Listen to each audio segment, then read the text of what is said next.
I feel the time for the Indian senior management executive is here. We are going to see this double and triple and quadruple.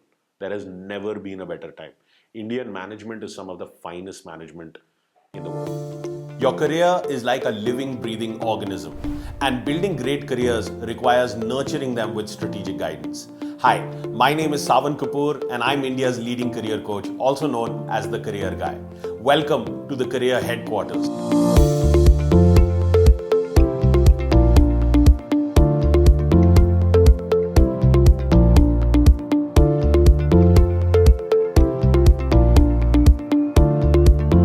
The most comprehensive career podcast on the internet, where I will bring you groundbreaking insights on everything career related.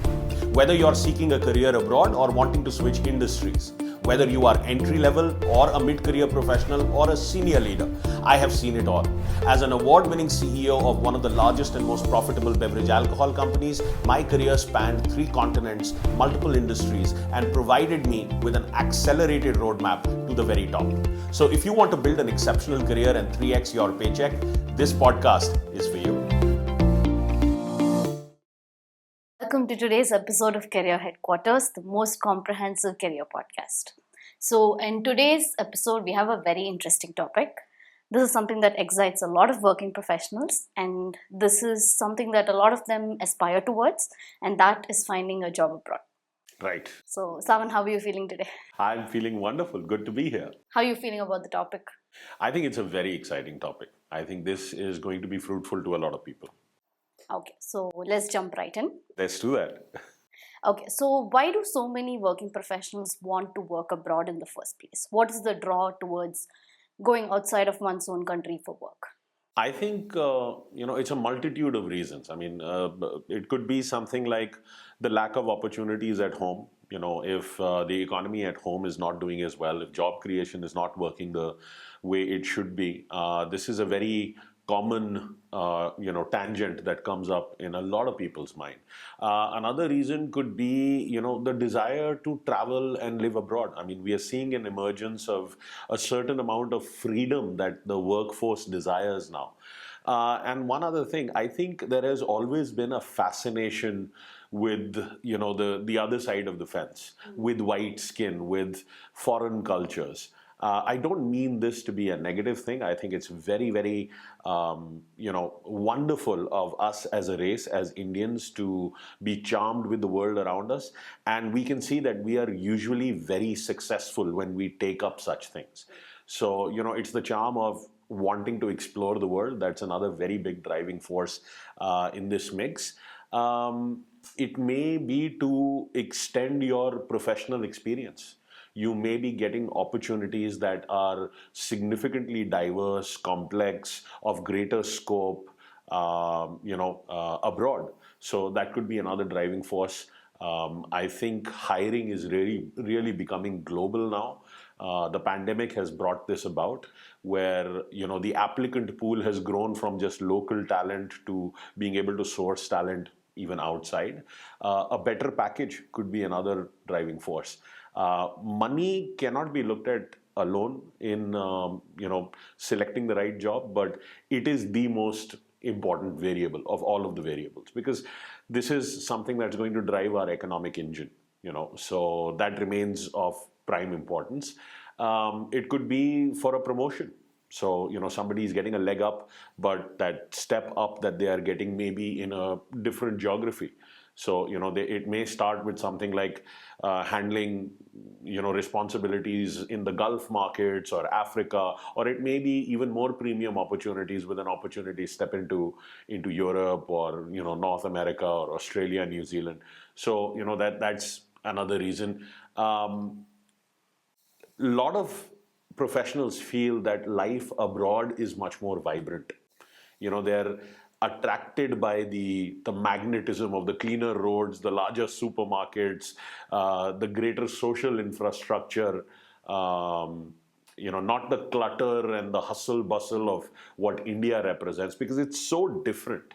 And anybody who has lived abroad can very easily, relate with this. So it could be any of these reasons. It could be family reasons. You have family abroad that is willing to sponsor you. It's very possible in several countries. Or you get married to somebody who, belongs to a different country, and, they help you with the immigration process to be able to come there and to be part of the workforce. And a lot of people do it, as assignments. So in the IT field, we see that a lot of people go on site. Even with social work, we see a lot of missions, around doing good in the world, where people for a certain period of time would like to experience being, outside the country. And I can tell you today, our students are present in over 27 countries. So, the program has generated offers from across over 2 dozen countries. In fact, I was talking to a student recently, and this was a gentleman by the name of Tausif, and he was working here in India, and his company was trying to retain him, but what they were offering him to stay back was a day late and a rupee short. So it was a little too late and too little that they were trying to offer him and getting him to sign a bond and, stay back. We worked on this campaign, and it took him about 70 days or so. But he generated multiple offers, and the offer that he went with was with this company called Black Ladder. It's a Swedish company, and they make work garments and footwear. And he's their country head now in Vietnam. The package that he had here was an 18 lakh package. The package effectively there is a 55 lakh package. Oh, wow. And It's quite a jump. It's a huge jump. I mean, they were offering him 3 lakhs more here to stay back. So when he spoke to me, I said, this is way too little for, the strength of the experience that you bring to the table. And that total package includes his family visiting him twice, he visiting India a couple times. He's not taken his family right now because, COVID is still playing some games, and hopefully that will settle and in the coming years, because his next step is to find a way with them to Europe. If he's successful in that assignment, then he feels he'll be able to build an even higher standard of living there. So we have examples every week of students going outside the country. All right. So you have lived abroad for several years. Is there another side to living abroad that people don't see, especially when they're exploring the prospect of moving? I think choosing the right country is important. I've had an opportunity to build my career across multiple continents. I've seen a lot of Europe. I've seen a lot of North America, and Asia, of course, with primarily my experience for the last decade plus being in India. I think there's a number of things you have to consider. So when you look at the opportunity, you're not just looking at the scope of the role. You're looking at the company and what the company stands for. You're looking at the role itself, what the day-to-day responsibilities will be, what kind of a career roadmap will this role allow you to build. You're also looking at the salary and the perks and the benefits and all of the quantifiable factors. And then lastly, you are also looking at the culture of the country, not just the company, but also the culture of the country. So, if you look at Europe, English is the primary language of business. But if you look at some of the other countries like Latin America, that's not the same, right? You need to be able to speak Spanish or Portuguese to have more mainstream growth in those areas. I'm not saying it's a complete dead end, but that would be very helpful. Again, if you look at the Gulf countries like Dubai or UAE in general, it's a very good blend of the East and the West. And the other advantage specifically there is that there are no income taxes at the personal level. So in India, we'll end up paying, the salaried professional, the middle class especially, we'll end up paying almost 35% of our income into taxes. If you make more than 5 lakh rupees a year, that's your tax bill. But in the UAE, regardless of what your income is, there are no income taxes. So, there are certain benefits. The time zone is very close to India. English, again, is widely spoken. Um, you look at countries in North America like the United States or Canada. Canada is a very open to immigration country. They are promoting immigration. The total population of Canada is less than the populations of Delhi and Mumbai combined. Right? Delhi and Mumbai have greater number of people than all of Canada. So it's a very pro-immigration country, country that's very polite, a country that is incredibly fair, very cold, but and it takes a certain wherewithal to be able to live in temperatures like that.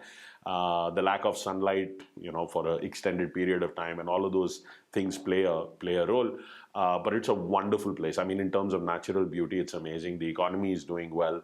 Lots of opportunities in a multitude of fields. The United States immigration is much more difficult now. I spent a huge amount of time in the US, and I can tell you that the immigration process even then was quite cumbersome, but now it's even more difficult. That said, we have students who have generated offers there and successfully, immigrated with their entire families, to the United States. Singapore is a very popular destination, though I personally feel that it is past its prime.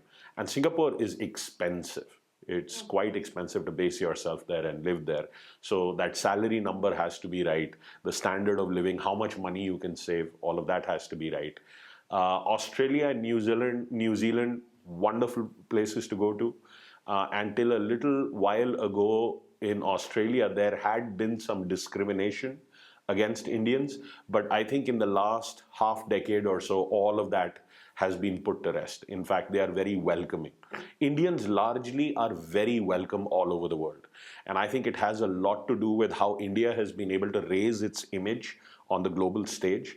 You look at so many different metrics. We are the fastest growing economy. Renewable energy is progressing. Our employment rates are some of the most advanced in the world.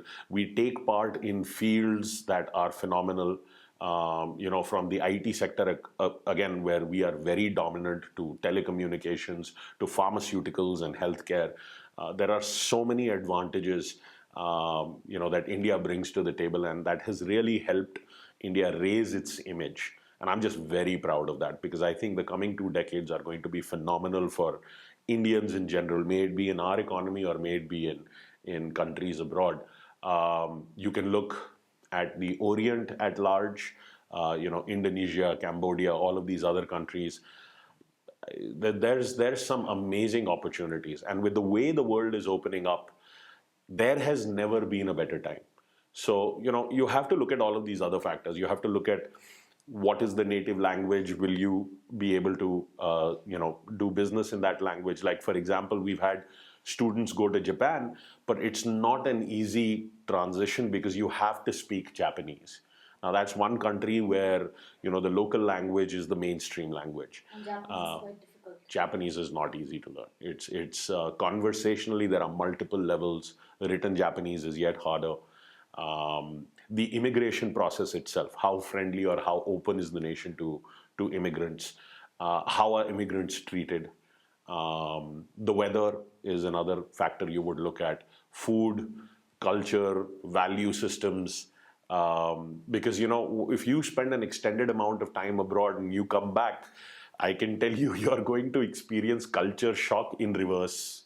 The India that you leave and the India that you come back to will be two entirely different Indias. And this happened to me. I mean, I left in the year 1999. I did my first 2 years of university here, and then I left for my later 2 years there, and I left in 1999.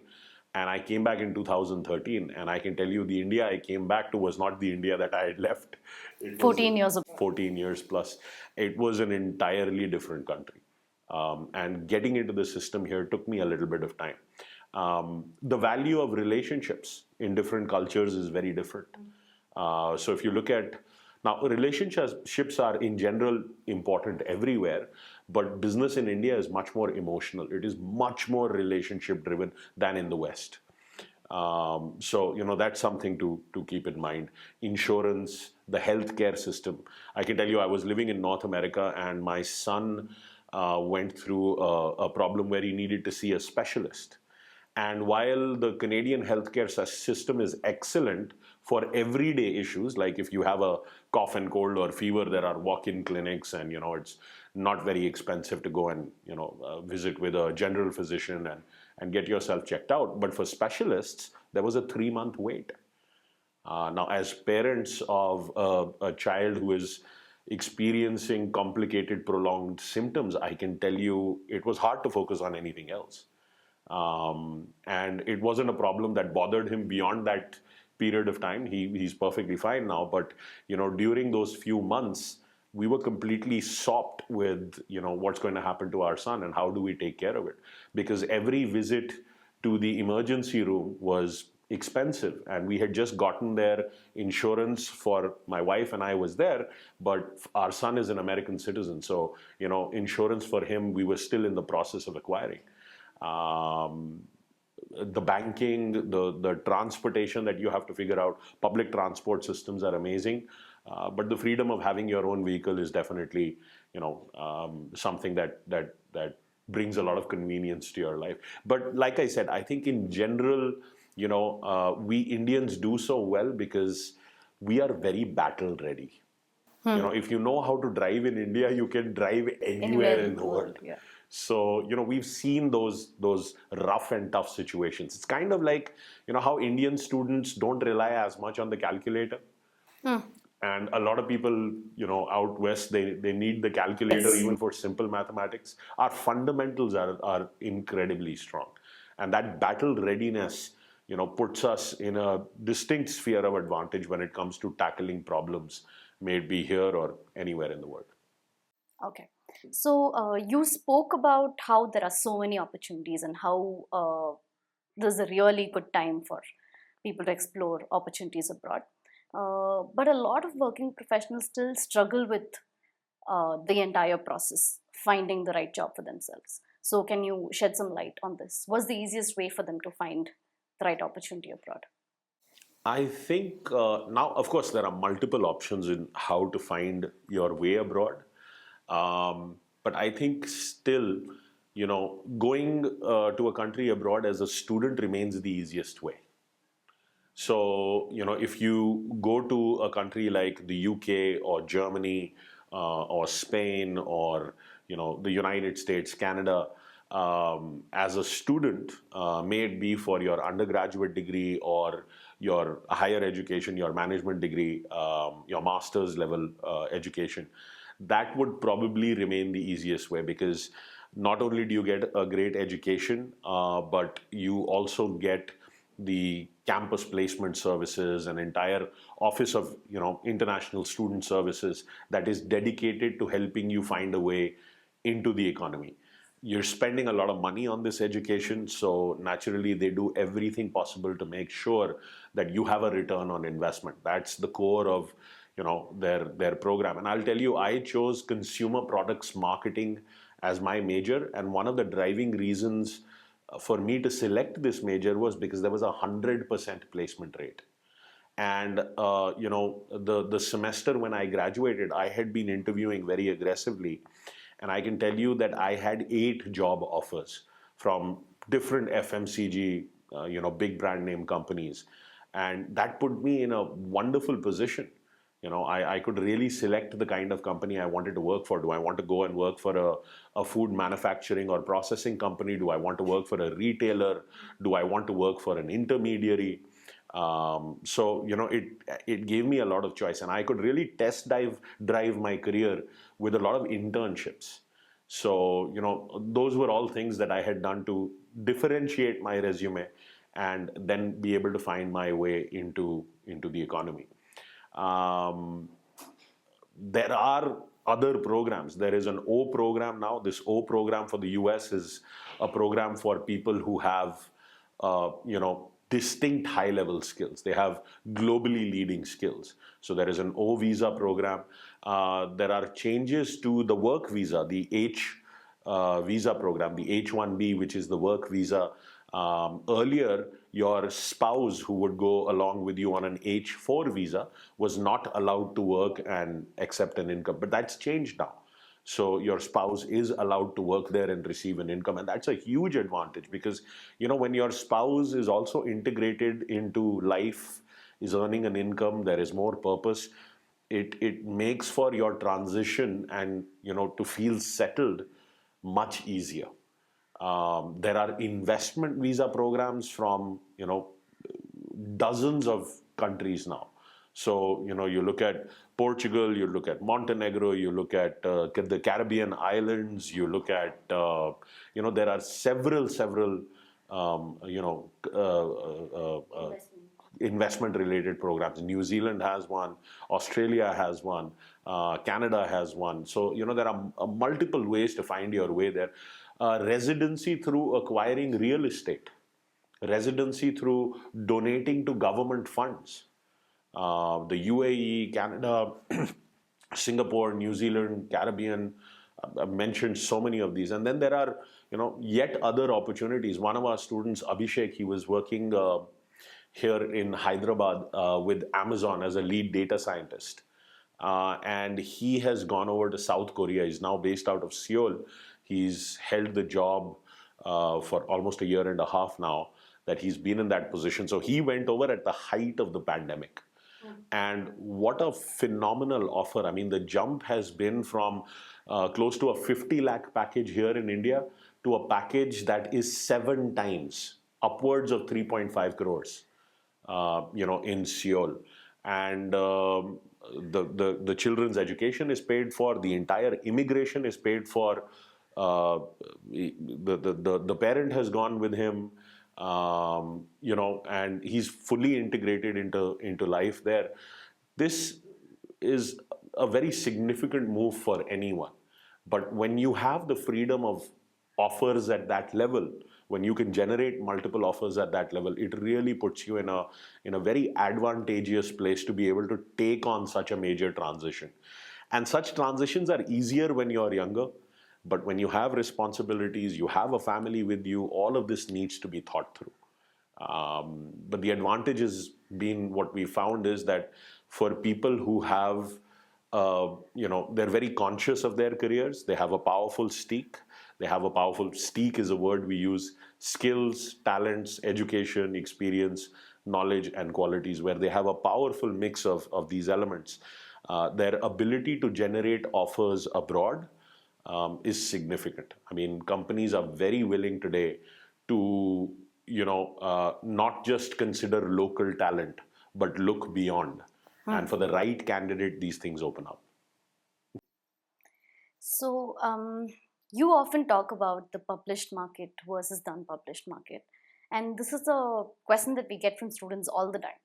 So, does this have anything to do with international opportunities? Oh, absolutely. I mean, I can tell you, well, first let's define the published market and the unpublished market, and I've seen a lot of people use this concept of ours out there for their ads because it makes a lovely little iceberg where 20% of the iceberg is visible above the waterline and the rest of it is below the waterline. I can tell you the split between published jobs and unpublished jobs, visible jobs and hidden jobs, is not a 20/80 split.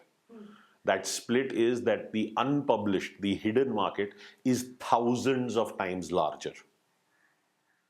The published market is not even 1%.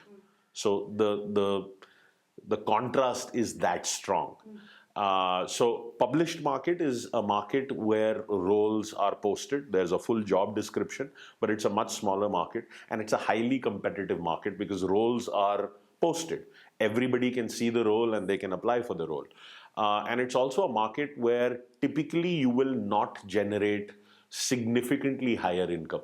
You're solving standard problems. There's a job description that tells you these are the issues.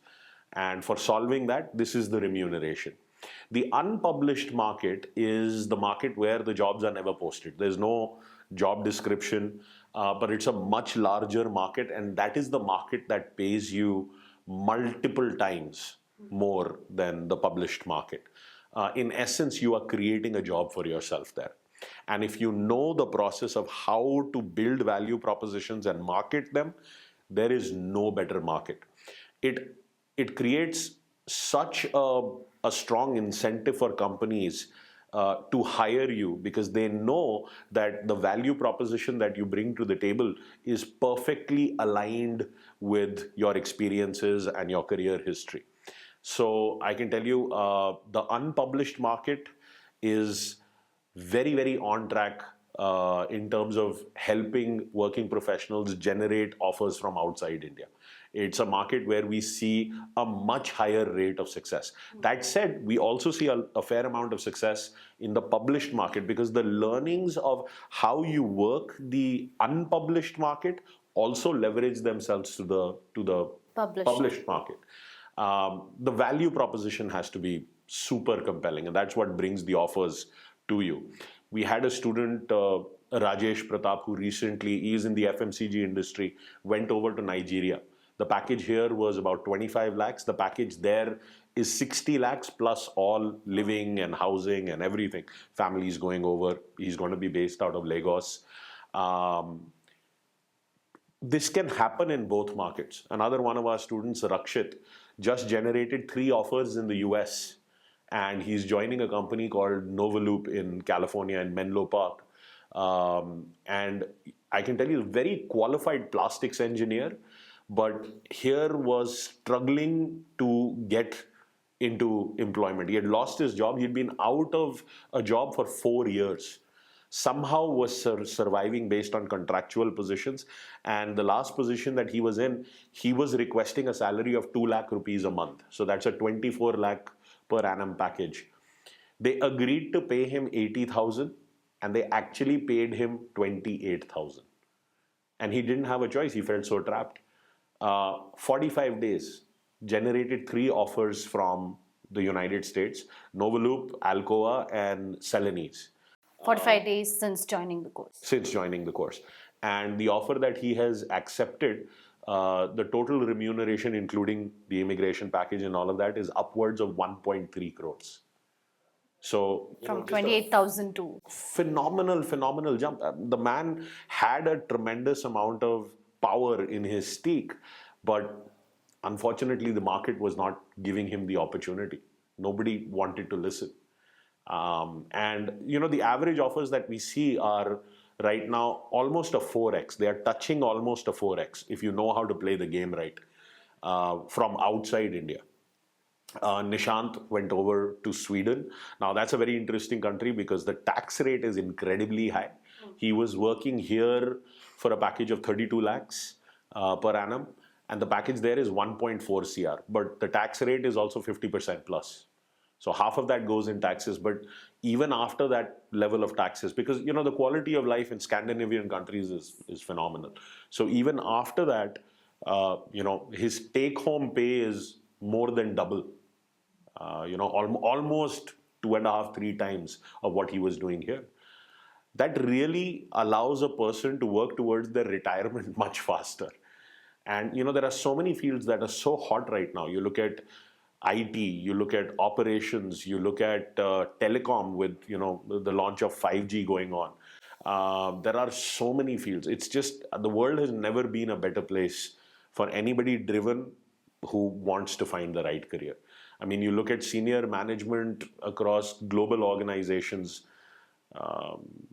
Adobe and IBM, and of course you have the Google and the Microsoft, and all these are all Indian CEOs. Mastercard, yes. Now Leena Nair at Chanel, Indra Nui in what she did with Pepsi. And I feel the time for the Indian senior management executive is here. We are going to see this double and triple and quadruple. There has never been a better time. Indian management is some of the finest management in the world. So, before we come to the end of this episode, what advice do you have for professionals who want to gain the most from their international experience? Well, it depends to some degree on when you go, at what age you are going and how you're experiencing and engaging with the culture and the country there.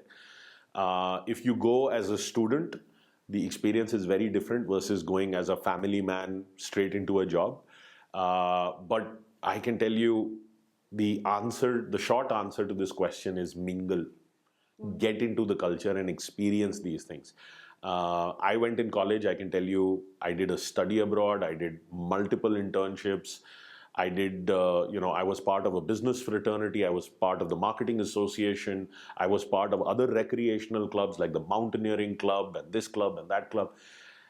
Campus life is amazing, and keeping yourself busy is just a wonderful feeling, because that purpose keeps you positive and drives you to so many new opportunities. um, it was not just that I want to hang out with Indians. For me, it was I wanted to hang out with everybody. So I had friends that were European, that were Americans, that were from multiple backgrounds and countries.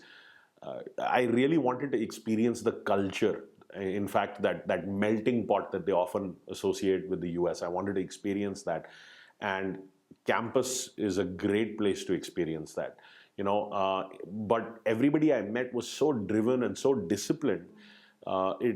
It led to the creation of just a wonderful routine. And I was open to moving. So even within the US, I can tell you, when I started working, I lived in so many different places. I went to college in Kalamazoo, Michigan. I did an internship in Detroit. Then I studied abroad in Europe for some time. I was away for a semester. I came back and I was in Indianapolis for an internship.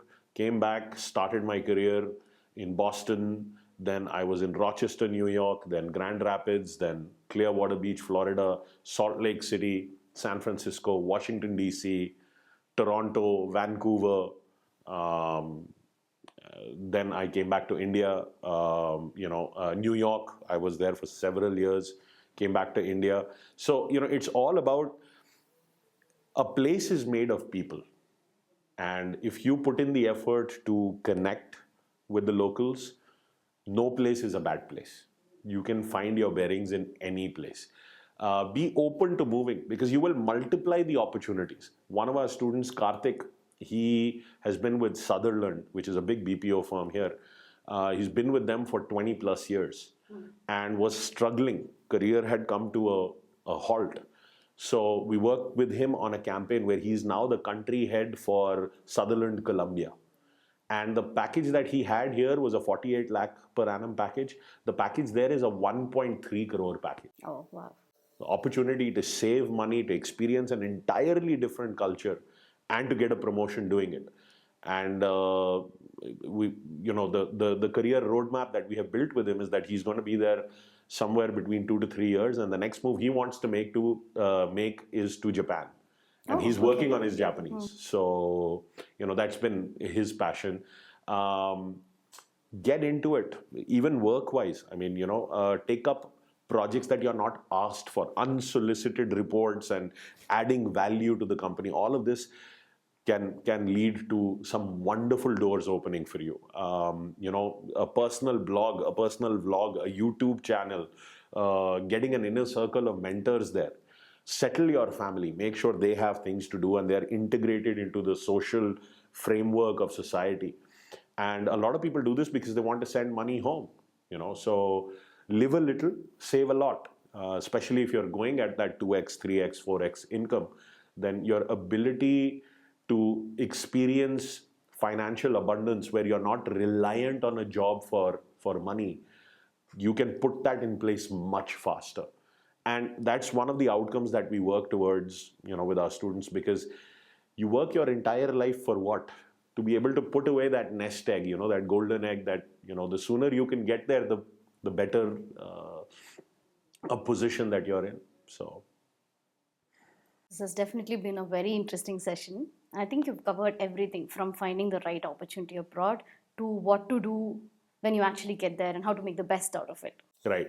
And it's all about running that SPT model. You run that model, you work the system will work for you.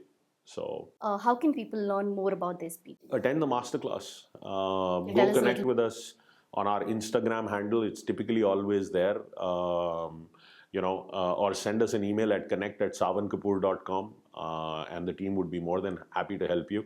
It's a 4-hour masterclass, and it helps you understand the complete framework of how to use this system that will accelerate your career in less than 90 days. You'll get to a 3x in less than 90 days.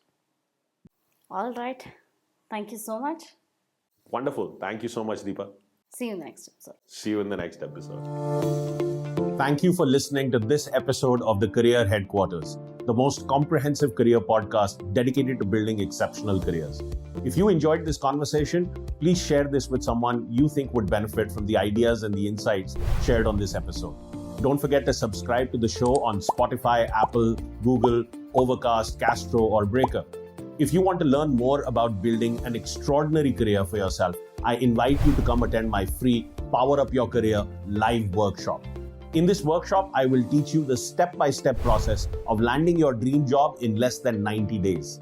The link to register is in the description below, and I will see you live at the workshop.